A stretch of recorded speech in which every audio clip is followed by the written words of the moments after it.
This is going to be really laid back, and if you guys have a better answer than me, well, just tell me.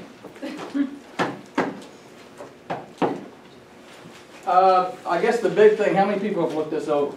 The 2015. A lot of them. Some of them. Okay. They're using it. None then? Okay. And we're making more copies, so bear with us. Really, the big thing, big three probably is the contract, seller's disclosure, the contingency, and the cancellation. Really, that stand out. And so we're probably going to go through each one of these and just sort of, if you got a magic marker, fine. If you don't, okay, here we go. So anyway, what we're going to do is just sort of go through the changes. And so if you got a 2014 and 2015, you can do side by side. We got them in the same order. If you don't need to, so be it. But we're going to talk about the cancellation and mutual release first. Okay. How many people don't have one? Okay. So hopefully what we'll do is we'll just go over this, and then as we get them, we'll pass them to you. Okay. As you can see, I've got the old one. Bottom line was, and really what they did, they took away line 15 through 23, and what they completely revamped this in the middle, okay? They basically revamped it, in other words, that, you know, the check went to the buyer or the seller or whatever. But what I like about the new one is this part right, can you scroll down a little bit, I'll show you. Is this part right here. No checks will be issued. How will that benefit us? They'll sign it. How many times do we get it to where a seller says, I'm not giving the earnest money back, and the buyer says, I want it back? Well, if you can't come to, but the seller wants it back on the market. So you could say, hey, you check that and we'll deal with it later. So that's just an option, I would say. But you gotta have both signatures on both. Yeah. And then too, what I like it too, if you notice before I said how they're going to get mail or pickup, this right here basically says payable to the buyer, payable to the seller, or payable to whoever in the amount of. So you got quite a few different options. But it really wasn't a lot of changes, but to me I thought the no checks will be issued was the biggie on this. Yes, ma'am. I don't know if this is the place, but do you really see a buyer signing that if you don't like the reason? I mean, yeah. It would be more. It'd be more the seller. I think to me it'd be more the seller because It's more the seller because right. they want to get it back on the market. But the buyer, you can't tell him if that says no checks will be issued and the buyer signs it. He acknowledges that. Right. And you tell him we're going to fix it later. It's not in writing. No, true. It's just an option. Okay. That's all it is. An option, but if they don't sign it, It's still an option. You're still in the same boat. So that just leaves the earnest money in limbo? Well, it always has been. I mean, how many times do you get a cancellation where the seller signs his side, he's saying he's keeping earnest money, and the buyer signs his side, he's keeping earnest money. But you got signature from both parties, so basically they started to put it back on the market because you got signature on the cancellation of both parties. But the money is still out there floating. But the buyer, you can't. See, that benefits the seller. I mean, how many times have you seen that? Okay, so what's, my question is, Mr. Broker, if the buyer does not sign this, can the seller still put it back on the market? No, because you don't have signed signature. You have to have signed cancellation before you put it back on the market. So just because the contract expired, that's not good enough, right? Next up, have cancellation.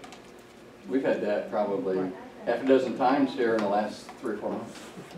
We had one basically seller said, okay, I'll sign this, and the buyer said they'll sign it, but each one wanted the monies.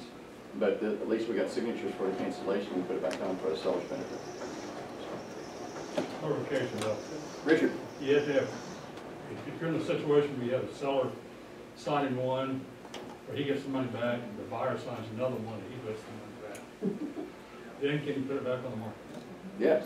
Okay. Because you got signature from both parties. You just haven't, you haven't resolved, That's not you haven't resolved. That's not what he said, Bill. Okay, He's got signatures from the buyer on one paper, okay. and on another paper where they don't, where they have two different, the seller says, I want it, and I'll sign it. Okay. The buyer said on another paper, I want it, and he signed his.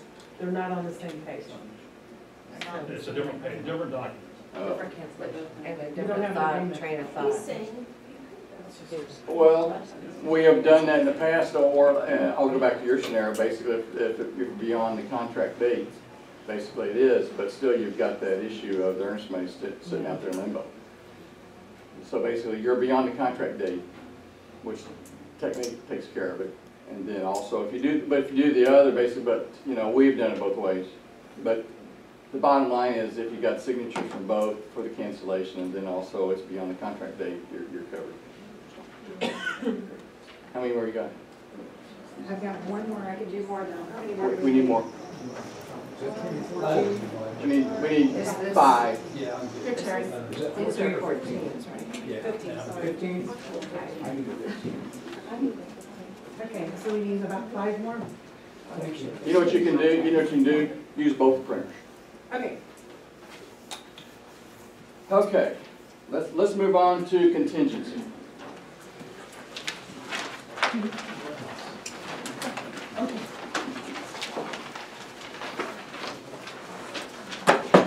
This has been a hot topic, I would say, for the most part. And I called one of the gals that was in charge of the forums this morning at KCRR. There was one involved with putting this all together. Bottom line is sort of shocking. There's no change in the form itself. The language and the characteristics of it have completely changed, though. Do you understand what I'm saying? Let me explain. Okay. This right here was never put in here. And they said this was a biggie, because the whole thing is what constitutes a bona fide contract. And everybody's opinion is different. A bona fide contract to a seller may be different than a bona fide contract to you all, or a bona fide contract to a buyer. But the thing is, it basically states that all the purchase documents have been delivered, including all supporting documents necessary for the seller to consider such sale. These other items are things that would come at a later date, okay? So, what they did on the new contingency is, if you look, if you got copies of the old one, you can see what I'm talking about. But basically, what they have done is they have separated, in particular, specific, box 1 and box 2. Whereas box 1, if you scroll down a little bit, right down here, all parties understand that this option does not include kick-out rights. So basically, they threw that in there and made it bold. Okay, so that's one thing. And then also, they put here the buyer's earnest money will be subject to provisions of the, an additional deposit of the contract. And then what they also did, they bolded the second part: buyer's property is not currently under contract or is under contract which does not meet the criteria of a bona fide contract. That was the big question to me. Okay, if you got a contract, and then what constitutes the bona fide versus a regular contract? So, and that is entirely up to you and or the seller. Let me give you an example. If you get a contract, your seller gets a contract and it's contingent, and then the other party basically has a contract, but they looked at the contract and the seller is comfortable with it, that it's going to be safe. Let's throw this out. Conventional, 20% down, things like that. There's no other issues. And the seller says, hey, this looks good to me, then that constitutes a bona fide contract to the seller. Does it constitute a bona fide contract to you? That's the question.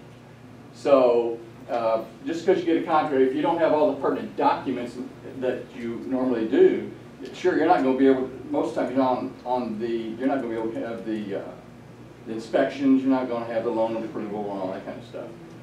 But at the same time, if you get, just because you get a contract, what the bottom line is, what they were saying is, people are bringing contracts, and especially it's a hot house. In other words, basically you've got, just got on the market and they've had 4 or 5 showings, and all of a sudden you bring a contract with contingency and they've made an offer, and then all of a sudden you get a lot of activity. Well, do you want to take it off the market if this contract is sort of not, if you don't feel comfortable with it? Say for instance a VA loan, they haven't gone to the loan, get a loan approval and all this kind of stuff, or they're going to in 2 weeks or whatever. So the thing is, it's going to be predicated on the seller and you as representing the seller. But the bottom line is, the box at the very top, they said so many people do not understand what a bona fide contract is. So, that's the box is the main difference in the whole issue. Can I ask her what would you do if it was your client question? Okay, Is that the time for this? if you'd like. Yeah. Okay. So what if you have one of those that's stacked up? You know, you've got the people that are buying your seller's house, they've got theirs on the market, and you've got another contract behind that. What would you consider as a bona fide contract, and how would you recommend it for your client if you know that it's going to be a hot property? Your seller's house is going to be a hot property. Well, I think with this scenario, basically, we have, I wouldn't say drop the ball, but have we really represent our sellers in there, right? So would you recommend that they've been through inspections and appraisals, loan commitment, and the other house that started the ball Well, you're not gonna rolling? be able to do that because appraisal don't hit until probably the week before. You know, possibly I would say go through, you know, maybe inspections, you know, but, you know, and done all that. But another thing too is the type of loan would be a biggie too, if they're putting 20% down. If they've got a pre-approval letter, not a pre-qualification letter, you know, the typical pre-qualification letter.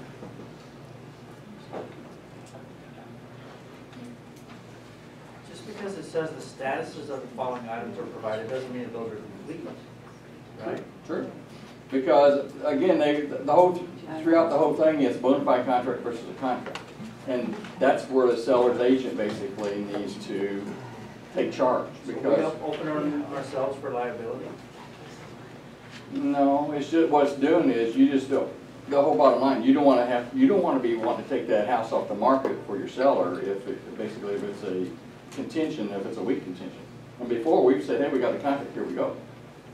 But We don't do that. to John's point though, if it's just the statuses and I call the other agent, she says, oh, we're scheduled to do inspections next week, she's giving me the status, Mhm. does that fulfill it being a bona fide contract? That's between you and the seller. Yeah.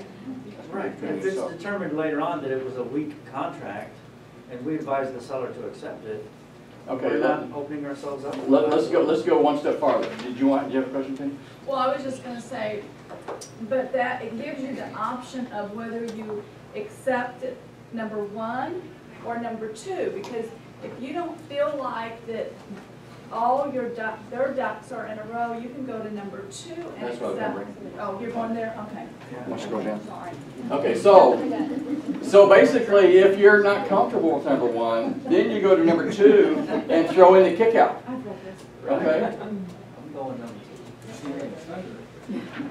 Buyer's property is not currently under contract or is under contract, which does not meet the criteria of a bona fide contract, Right. okay? It was like that before, but it wasn't bolded, so to speak, if you want to say that. So in other words, they say, oh, I got a contract and they're going to sell. Well, to you, it's not a bona fide contract or a strong contract. You can change it to item number two, and then you would put in the dates, and then also, you can go down farther. Let me see, double check. Yeah, well, basically, we'll talk about that whole in a minute. But anyway, let me go back. But anyway, you put the dates for that contract that you'd want it in by. So that would be your second option. So if you're really not comfortable with it, I would say go to item number two and check it, which basically throws in the kick-out issues, okay? Then we go to the kick-out issues, because again, this is all about bona fide versus not. You got some more? Kim needs one. I'm good, I don't need one. I got some. What you got? Who else needs? Right over here. Okay. Right here's just. Here, do you, Angel, Angel, are you having to print it out?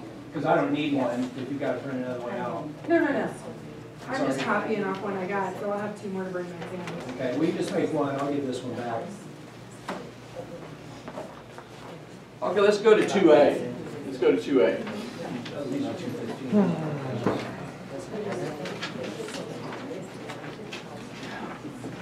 Okay, 2A, kick-out rights and waiver contingency methods. Waiver of contingency method prior to the kick-out notice. Buyer's property is under bona fide contract prior to receipt of kick-out notice. Here's where the buyer who has a house he's got a contract on, all of a sudden, at any time before delivery of kickout notice from seller, if buyer's property is under bona fide contract, buyer may waive the contingency for the sale of the buyer's property by notifying seller in writing. But this was always been, but I will tell you, probably very few people realize that if they come up and put it, all earnest money will be non-refundable. How many people knew that the earnest money was non-refundable if they waived a kickout on a contingency? I would say 50-50, right? Because, you know, that's You where, waive everything. pardon? You waive everything. You waive everything, right? It basically, it's in terms, and in such event, seller's kickout rights will terminate and the contract will be contingent upon the closing of the buyer's property subject to all the provisions of paragraph 1. So basically, it goes back to as if there's no contingency, okay?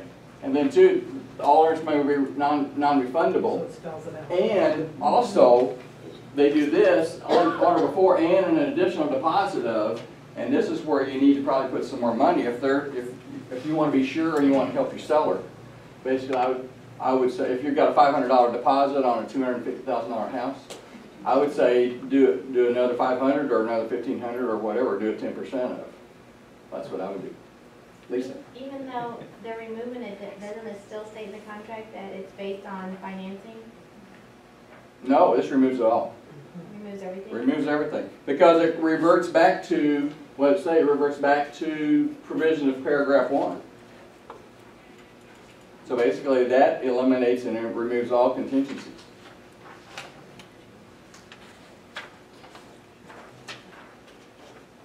Questions? I said, this one is no different than the last one. It's just that it brings out the areas that a lot of us weren't doing or were aware of. Especially the earnest money is a big, I don't know how many people here have ever, you know, we've ever talked about the non-refundable deposit and waiving of all other issues and requirements. Okay? Okay, let's go down to B. Kickout, there we go. Kickout rights waiver of contingency method after the kickout notice. So after this, seller accepts another offer and exercises the kickout rights. Okay. At any time prior to seller's receipt of notice from buyer of termination of kickout rights in sections 1 and 2, seller may accept another offer to purchase property. Okay. Upon receipt of seller's kickout notice, buyer will have, of course, the 72 hours or 48 or 24, whichever it may be, to provide seller notice in writing of buyer's intent. But, again, go down to number 1. All earnest monies will be non-refundable and including the additional deposit, et cetera, et cetera. So these are things that we've had, but they were sort of not bolded. So since you don't have any dates when you know all these things are happening in that line, could you put upon removal or this contingency? On or you put on or before. On or before, how would you even know what dates to use? Because this contingency could, you know what I mean? You don't know when everything's gonna happen. As far You as, have dates. you have dates. You don't know when they're, I mean, when they'd be removing, you don't know when they're gonna be removing this. I mean, maybe on, today, additional deposits paid on or before. Because you're filling this out at the time you're writing an offer. The buyer's agent's filling this out when they're writing an offer, so Right. how do you know all those dates? Well, no, wait a minute. This is kickout rights waiver after the kickout notice. This is after the kickout But you're notice, still having to write this at the time you're writing the offer right? and fill in these blanks. Oh, no, maybe, I'm not missing something, somebody help me, what do you know? How do you guys in like this? What would you put? See, as a buyer's agent, she's gonna, Well, that's item 1. Remember, item 2, if buyer's property is under contract, provide seller with a copy of a bona fide contract for the sale of the buyer's property to include all supporting documents necessary for the seller to verify such sale as a firm sale.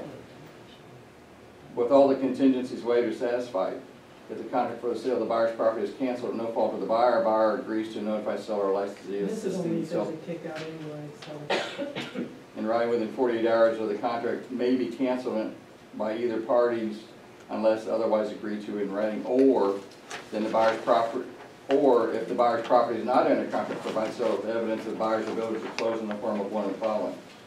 But you wouldn't fill that out. Pardon? You wouldn't fill that out until you got your kickout notice, right? No, you would not. You would fill out so you got the kick out. If you're writing an offer and you're gonna have a contingency, don't you fill in the other one out? You wouldn't fill that part out. If you're contingent upon, if you're contingent with a kick-out notice? You fill this out when This you is got- after kick out. I'm not gonna say this is after. This is after kick out. It says contingency for sale and closing of buyer's property addendum. So this isn't after anything, this is when you're making an offer. So you're just talking about the timing of the This is document. right when you're making an offer. You gotta figure all this out, so I guess you're either gonna do one section or the other, You're either gonna do one or do two, and then the rest of it is applicable to number two. depending on if you're contingent upon a close or a sale. You either wanna waive the contingent prior to the kick out, or kick out rights waived after the kick out notice. You're gonna have to do one of the two. And they're still talking about after you even know. You don't even know that yet. Oh, well, I guess we'll figure it out. Well, like I said, the big thing is the box at the front, is the top is it talks about the, you know, what's a bona fide contract, et cetera, et cetera. And again, too, that is between you and the seller, as to what you deem as a bona fide. So bona fide bona contract fide really contract. isn't even defined by that box, it's telling you it's. Pardon? So a bona fide contract really isn't even defined by this box, it's telling you that you have to still define that with your seller, Right, what you think is gonna be bona fide. right, right.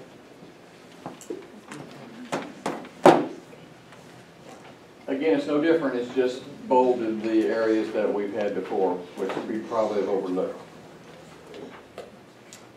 Okay, let's go to counteroffer then, unless we got any questions before we move on. Again, this is a gray area, but again, too, anytime you take contingency on, you gotta make sure you're protecting yourself. That's the bottom line. What are the three documents you said changed mostly? The The contingency? contingency, the contracts, and seller's disclosure.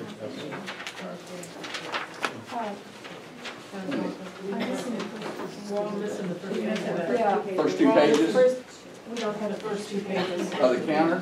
Yeah. Okay, I do. Is that the purchase You want me to go contract make or exclusive I'll right make to a sale? copy, Okay. a bunch of copies. Right. The purchase contract or the exclusive right to I sale? noticed they put in there they put in there that you have so many days to deliver the check now. yeah, that's the biggie. That's a good one. And this is gonna get, if you guys aren't paying attention to this, I mean, if you don't catch this, you're gonna be in a world of hurt. And the thing is, it's gonna be in your favor if you have a multiple offer contract. Because, okay, let's go down to, and we're showing the sales contract versus land contract, new homes or resale is all gonna be the same. Go down to line 36, please. Go down the front. There we go, right there. Look at this. That's a biggie. Let's not put, oh, I put the earnest money in the mail. That ain't gonna help. But at the same time, remember, earnest money does not define a contract. But it's part of a contract. But the law still states they have 10 days from the effective date. They have 10 days, but if you put in there, That's to get a deposit, that's right. to get a deposit for it, that's a top, yeah, that's the MREC scenario, that's right. So, let's just say earnest money will be delivered to listing agent with this contract. You check it. If you don't have if you can't have copies, you have to have the earnest money check. So if you give them a copy, that's not gonna fly. Or within, you can put 5 days, or, that's what I would probably do. It's 2 days I've left blank, but if I was you on your writing contracts, I'd put, 3 years. be safe, put 5 days or whatever you might want to put, just protect yourself. But at the same time, if you got a listing and it's a hot item, if someone comes up and checks that, if you don't get an earnest money check, and all of a sudden, 2 days later, you don't have the check and they checked it, that box, well, guess what happens? Number 2 kind of takes over. Because that first one, basically, if not received as specified, seller may cancel this contract by written notice. Oh, Okay? oh, that's a big one, Yeah. So, so that, to me, that's gonna be a big one for your sales contract. Bill, is the effective date day one? The effective date? Yeah, No. so you have 2 days. No. It's the day after. It's the day after.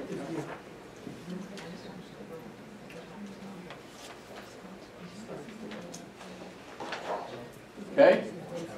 Let's go to page 2. Okay, let's go to line 54. Line 54 is additional earnest money will be delivered. They've thrown in a C for additional earnest monies. And then also, it says buyer acknowledges that funds payable to and held by seller will not be held subject to the terms of earnest money additional deposits paragraph and may not be refundable.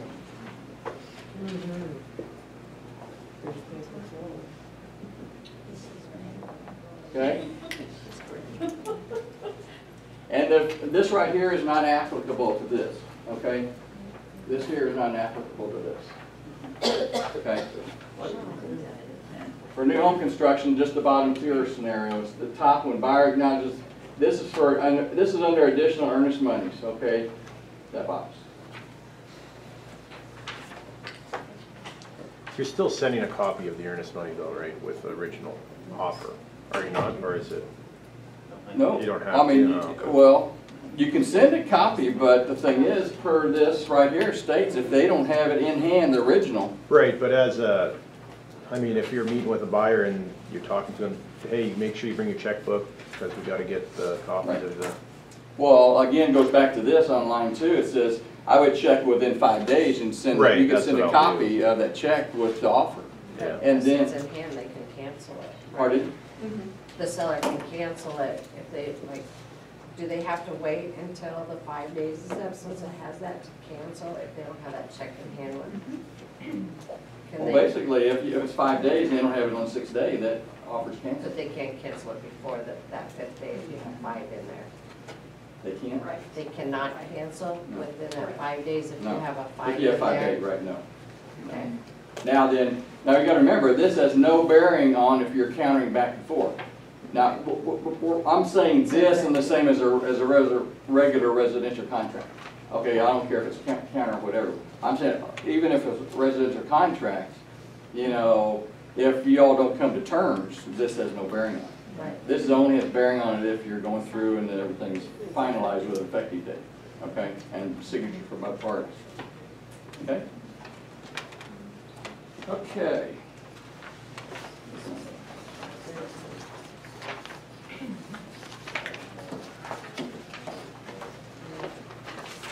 Let's go to, what's my next one? Exclusive right to sell. Resolution litigation. No, let's do, those aren't really, let's go over to, in this present condition. Let's go to in this present condition. All these other ones are just language scenarios of changes. It's really, exclusive right to sell, there's no issues there. In its present condition. Hopefully it's in there.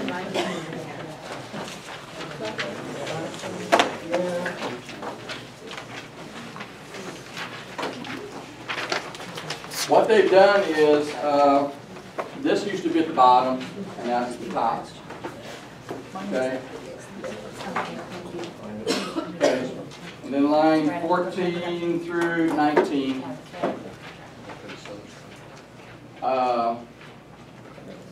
It says repairs, and they took out treatments, okay? Used to have treatments in there and took it out. And then but then they put this in.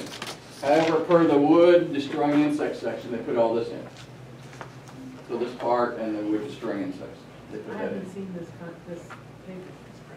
I haven't seen this form. It's been around, Has it? yeah. And so this is if you're listing a property and you're going to sell it and it's the whole house in its present condition? Well, this would be basically if you're doing, because I've seen this on, do this in lieu of selling as is. They put this in lieu of, okay? Are you guys have on? And let's go down to 2. Go down, right. And then right here, buyer waives any right to renegotiate pursuant to the inspection provisions of the contract. That was not in the old one. Okay. You see it a lot in REOs. Okay. Foreclosures, and I use it quite a bit for short sales. Yeah. Because you're just letting them know up front. It's The just buyer can another- get it's just another inspections, but you're not It's gonna just do another repair. form It's that just they have another to something sign. in front of them that, in case the agent on the other side is not informing the buyer exactly what the terminology is, it kind of explains it. Oh, okay. That's when I would think. What is the form that uses replacement? Because I've used it. Especially when you're negotiating, you decide, you know, that's fine, but we're not gonna do anything for the inspections. This is what I use. So is there another form that you use replacing it? Did you just take the place of the as-is addendum? There is a- So there's still an as-is, but this, more and more people are using this, okay? Because it takes away from people drawing a line through the sales disclosure and Don't right they now. have the as-is on the dot loop though? Because I couldn't find it on there. Of course, I haven't seen it lately, so I don't know. I don't. I just see it sales disclosure, and this is what I've seen lately. So. Okay, questions? Let's move on to the new home sale contract. This one is a little different than the resale, but not a lot.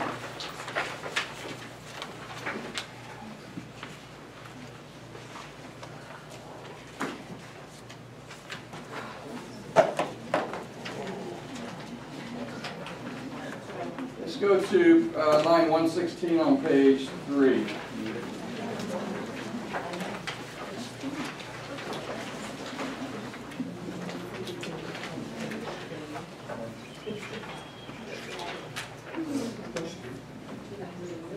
This whole paragraph is new.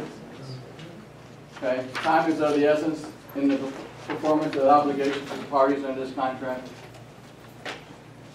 With the exception of the term banking days is used herein, a day is defined as a 24-hour calendar day, 7 days per week. So that's completely different, okay, and added.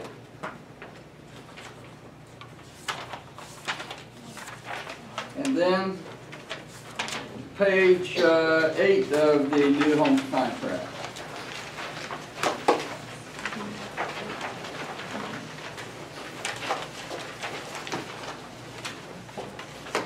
Again, same scenario, line 361, 362, through 366, okay? Same scenario. Also, they've done away with the DVA, they've made it all VA, the terminology on loans. And I think that is all for this.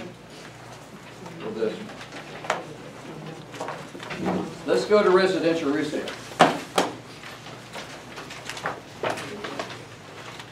There's a couple of things in here that were, I've been involved with some issues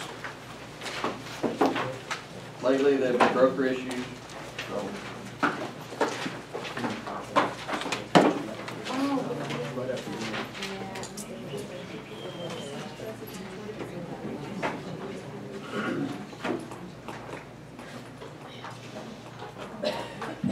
At the very bottom of the contract, mounted entertainment brackets, they took out systems. How many people in here have had issues to where they've got the stereo speakers up and the buyer says, and the seller forgot to take down the speakers, but they got the brackets up, and they forgot to take them down, and the buyer says, I want the speakers as well.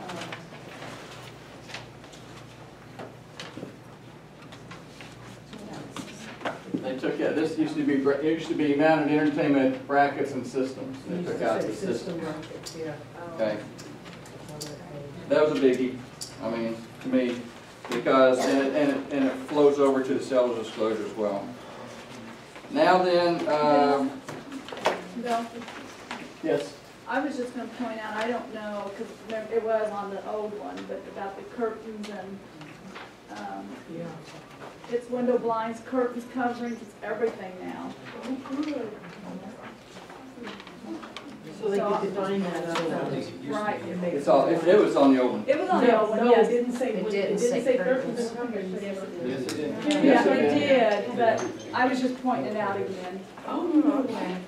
I make no people read it. So the surround sound, Bill, if it's mounted in and they take those speakers out, are they allowed to do, like if it's right in the wall or right in the, can they take those? Who, the The buyers? seller? The seller? No, no, only, no, only, Okay. no, Only if it's, mounted. okay, well, if it's on the bracket. The mounting on the bracket, the speaker slides in a lot of times, or Yeah. screwed into the bracket. Yeah. People have been leaving, you know, the sellers have left those while they're showing. All of a sudden the buyer comes in, I want the speakers too, because they're already there. Right. So basically now they're trying to help them out by saying the systems. Okay. Okay. It still doesn't go away from the sellers. You need to advise your sellers, hey, you know, anything, and bottom line, anything that you don't want going with the property, you better take it down. I mean, how many people in here had the curtain issue? I mean, everybody and their brothers had the curtain issue, the rods. You know, we've had people that took the rods and the whole 9 yards. So all of a sudden the buyer shows up and he's got blinds, but what happened to the rest of the stuff? Because we as agents didn't tell the sellers to take them down before he listed. So. And everyone knows the story about the chandelier in the hallway. We've heard that 1,000 times. Was it $25,000 or $35,000 chandelier? But it was an heirloom. Which basically the buyer said, "Hey, that's worth $100,000." We won't go there with that one. That's been around forever. Okay. Of course, page 4. The contract, same scenario with earnest money, okay? I just want to remind you. I guess if anything, that is the biggest thing in this whole change to me that can really get you in a trick bag. And then page 5, they moved this, line 234. Buyer must not occupy the property or place personal property in or on it prior to completion of the closing, disbursement, availability of seller's proceeds, if any, unless otherwise agreed upon writing by the buyer himself. They just sort of moved that up. They put it within the closing framework of the contract. Okay.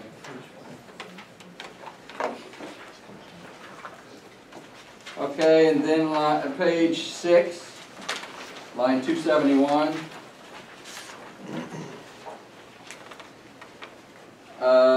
After they added after the effective date, okay? Because people still get confused on effective dates, but they put in effective date. They don't know, they wouldn't know what dates were they were talking about. So they put in effective date. And then line 345 of page 7, they've changed that.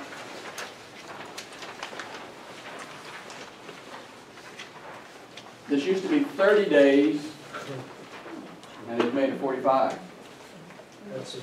So that could be something that would change. That would be something.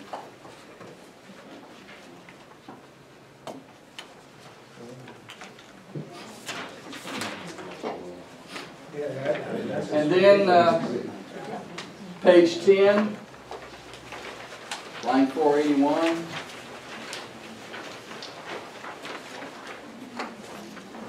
Report of a certified pest inspector. Trust me, I've had probably 3 or 4 in the last 2 months where they had a friend come out and treat. They use the same stuff, but it was a friend. It wasn't a certified pest inspector. So they made it very clear in the contract because 99% of the time the termites are an issue with the contract. Well, this isn't saying who's gonna do the treatment, this says No. who's doing the inspection. It just says, right, but it says it has to be a certified pest. That did the inspection, not that's doing the treatment. Right, that's what I meant. Yeah. So you would still run into the same problem? Unless it's on the resolution, it might say on the resolution. It doesn't stipulate who has to treat. Yeah, no, it's down on 492. I mean, in that line. No, it's on 492. It just says who's gonna inspect it. Drop down to 1. Right there. Treatment is required, seller will provide buyer Oh, with a if certified treatment is required, there you go. Yeah. Number 1. Right. by a certified pest inspector. Not up Got it? Okay, I think that's, and all they did on the bottom on the form certification is reformat it, make you can see it better. Okay, on the resolution, I'm not gonna go over that. Well, yes, I better. Resolution of unacceptable conditions. There's a couple things in it. Don't have it. Okay, this is a simple one. Okay, we'll make it simple.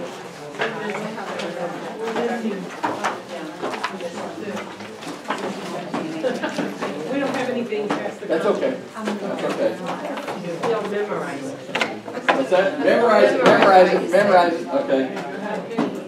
Okay, what they did under line 8, except for the changes noted below, all the other provisions of the contract shall remain in full effect. They added that to the resolution. And then on page 2, That's an amendment? No, that's the resolution. Okay, resolution. Okay? And then on page 2 at the bottom in the box, they put, this election does not require seller's signature to be binding if delivered prior to the expiration of the renegotiating period. They put that What is that there? right here. This election does not require seller's signature to be binding if delivered prior to the expiration of the renegotiated period. Okay, what part of that is not now binding? What are we on, resolution? This is on a resolution. This is under the buyer agrees to accept property in its present condition, but they added this form as part of it. Okay, that's in the present condition. Okay. That's good. Okay? Okay. Last but not least, seller's disclosure. Who does not have a copy of seller's disclosure? None of you? Okay, I'm sorry. We remember it though. Okay. On page 2, structural issues. Line 81. Okay, what they did, they added fireplace and exterior items. Okay? And then on line 92, and down farther, they put any problems with fireplace including but not limited to firebox, chimney, chimney cap and or gas line, date of any repairs, inspections or cleaning, and then date of last use. They put that in there, okay? And then the other one, which is a biggie, well, this one's minor. On page 4, they added, everyone's doing it now, they put tankless on a water heater now. They added a box for it. And then on page 5, on line 216, H, they put the property being subject to a right of first refusal if yes number of days required for notice. That's just part of the HOA scenario, okay? And then line 237, I think, is a biggie. Previous inspection reports. Has property been inspected in the last 12 months? If yes, a copy of inspection report are available upon request. So a lot of people have said, hey, should I put this on my seller's disclosure? I don't know if this would waive it, but at the same time, if the sellers checked it and they, like for instance, first the thing is, I was thinking about that.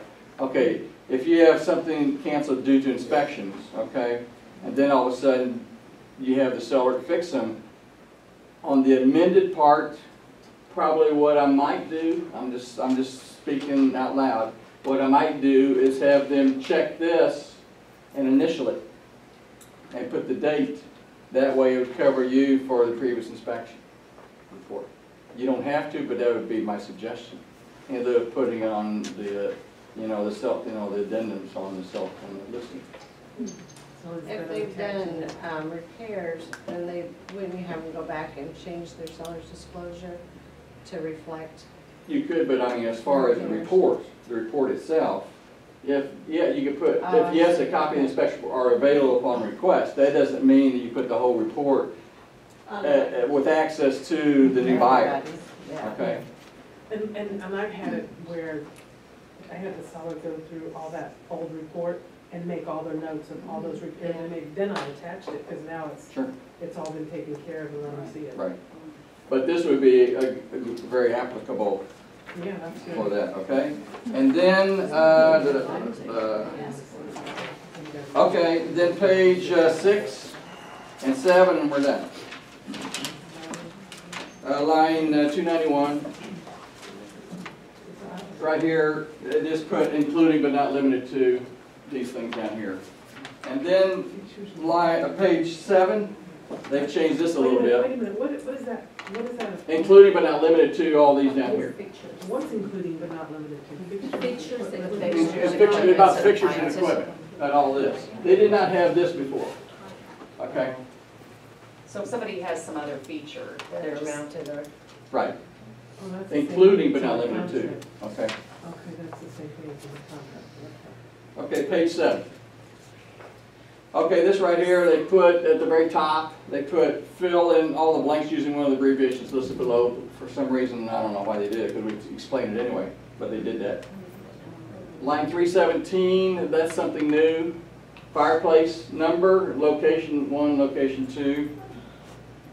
And then kitchen appliances, line 334 through 330. What they did here, they completely took this and reformatted it. They made it simpler.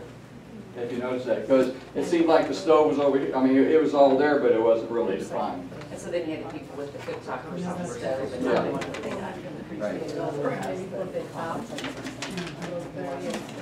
That's the changes. Nothing major like it was in 2000 and whatever it was.